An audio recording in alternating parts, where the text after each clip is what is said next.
नमस्कार, आप देख रहे हैं वीके न्यूज। मैं हूं सुनील राउत। भारत और चीन के बीच विवाद का समाधान निकलता नहीं दिख रहा है।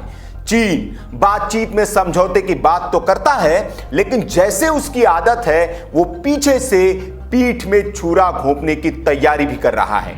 चीन ने जहां कुछ इलाकों से अपने सैनिकों को पीछे हटा लिया, तो वहीं कुछ इलाकों में सेना की तैनाती भारी हथियारों के साथ कर दी है। लेकिन भारत सरकार भी चीन को अब उसी की भाषा में, या यूं कहे कि उससे 2 कदम आगे बढ़कर जवाब दे रही है। सामरिक मोर्चे पर तो भारतीय सेनाएं चीन की आंखों में आंखें डालकर खड़ी है, तो वहीं कूटनीतिक मोर्चे पर भी चीन को लगभग भारत ने वैश्विक स्तर पर अलग थलग कर दिया है।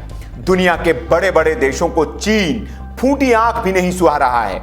अमेरिका ने तो चीन की हालत बेहद बुरी कर दी है। हर मोर्चे पर अमेरिका चीन पर प्रतिबंध ठोक रहा है। ऑस्ट्रेलिया, जापान, ब्रिटेन, ताइवान, ये सारे देश भी चीन के पीछे पड़ गए हैं। इधर आर्थिक मोर्चे पर भी भारत चीन को बर्बाद करने में जुटा है और इसके लिए वो लगातार कड़े फैसले ले रहा है। जहां भारत के व्यापारी अपने स्तर पर चीन को भारत के बाजारों से बाहर करने में जुटे हैं, तो वहीं सरकार भी अपने स्तर पर चीनी सामानों की एंट्री भारत में कानूनी तरीके से रोकने में जुटी है।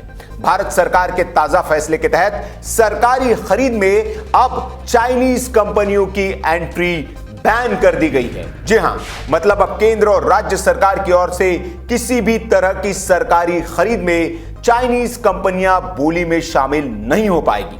केंद्र सरकार ने यह फैसला राष्ट्रीय सुरक्षा को ध्यान में रखते हुए लिया है और इसके लिए जनरल फाइनेंशियल रूल्स 2017 में संशोधन भी किया गया है। यह उन देशों के बोली लगाने वालों पर लागू होता है जिनकी सीमा भारत से सटती है और इसका सीधा असर चीन, पाकिस्तान, बांग्लादेश, भूटान और नेपाल जैसे देशों पर पड़ेगा।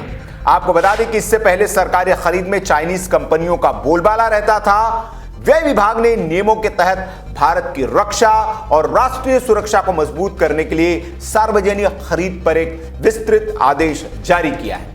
नए नियम के तहत भारत की सीमा से सटे देशों से बोली लगाने वाली जो कंपनियां होंगी, उन्हें गुड्स और सर्विस की बोली लगाने के लिए तभी योग्य माना जाएगा जब वे कॉम्पिटेंट अथॉरिटी से रजिस्टर्ड होगी।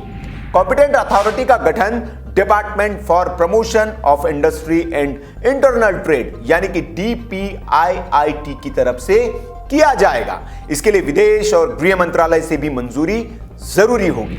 सरकार का यह आदेश सार्वजनिक क्षेत्र के बैंकों और वित्तीय संस्थानों, स्वायत्त निकायों, केंद्रीय सार्वजनिक क्षेत्र के उद्यमियों यानी कि CPSE और सार्वजनिक निजी भागीदारी परियोजनाओं को जिसे सरकार या इसके उपक्रमों से आर्थिक मदद मिलती हो, उन सब पर लागू होगा।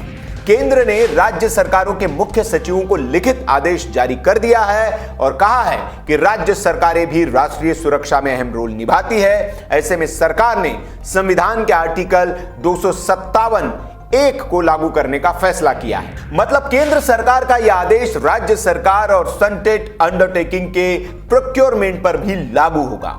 जाहिर है अब सरकार ने चीन से सीधे टक्कर लेने की तैयारी कर ली है और वो उसे सीधे चुनौती भी दे रही है।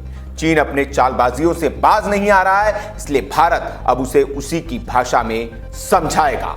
भारत सरकार के इस फैसले पर आपकी क्या राय है, आप कमेंट बॉक्स में हमें जरूर बताएं। वीडियो अच्छा लगा तो लाइक करें, शेयर करें। इसको अगर आप फेसबुक पर देख रहे हैं तो फेसबुक पेज को जरूर लाइक कर लें और अगर आप इसे यूट्यूब पर देख रहे हैं तो हमारे चैनल को सब्सक्राइब कर लीजिए।